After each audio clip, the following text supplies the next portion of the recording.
nail your dragonfly pose, otherwise known as grasshopper. So make sure you're warmed up for this. We'll drill up to it.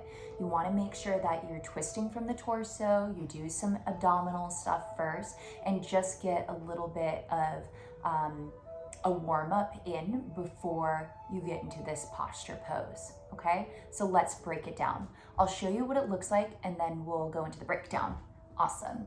So starting from your figure 4, okay? Stand in Tadasana, palms off to the side. Inhale, one-legged mountain, your left leg lifts into figure 4, hands at heart center. Now, twist towards the right and then fall into the pose. The elbow or the top of your arm, the bicep, or even like the top of the elbow, will serve as a shelf. As you plant your hands not too far away from you and you fall into the pose Chaturanga. Good. Option to stay here. Excellent. Or your foot comes off to the side. You extend that bottom leg. Excellent. Good. Slow to come back into it. Inhale, one-legged mountain. Arms will rise. Compose self. Big breath. Samasthiti in Tadasana. Release. Good. I'm going to do the other side, then we'll break it down. Inhale, one-legged mountain. Your right leg lifts straight into figure 4. Twist towards the left. Plant the palms. Fall into the posture. Nice. Strengthen the core. Press yourself up. Fall into one-legged mountain. Compose self. Tadasana Samasthiti, release. Let's break it down. So, couple of tricks. When you're in your one-legged mountain, the foot doesn't need to go too far off to the side. In fact, I want the knife edge of your foot to be more in the center of the thigh bone. And here's why. If the foot is all the way off to the side, when I rotate, I have a really long travel time.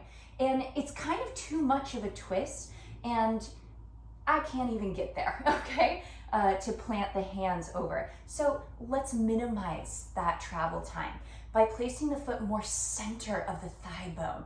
Hands at heart center. I don't have to travel as far, good, or long. Then plant the palms. Now I have short arms here, so I start on my fingertips and then eventually go into Chaturanga. Nice stable Chaturanga. The palms are stacked underneath of your shoulders. Elbows come in so that the elbows will come into the torso here, and maybe that back elbow is supporting my back thigh bone. Fall into the pose, forward with the heart. Plant the foot on top of the bicep. Good. Option to stay here or rest the temple down onto the earth or a block as you extend your right leg forward. And it looks like a dragonfly or a grasshopper. Let me show you this from the side. So you can see where my elbows are in Chaturanga, supporting my body. That back elbow can come off to the side if you want to work on strengthening the core, but I cheat.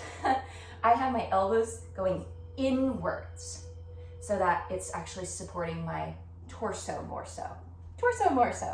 So figure 4, knife edge of foot more center. Hands at heart center to twist. Plant the palms off to the side. Foot comes on top of the arm. Good. So as you can see, my right elbow is actually supporting my torso, side body, near the psoas. It's going inwards. Elbows go inward. Cool. Let's do the other side. Okay, so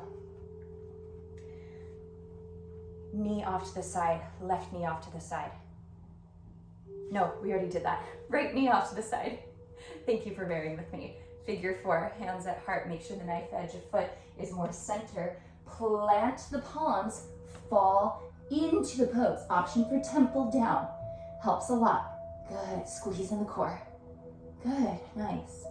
Slow to come back in or out. Push yourself up. Excellent. And that is your drill up and in to Grasshopper, otherwise known as Dragonfly. Om Shanti.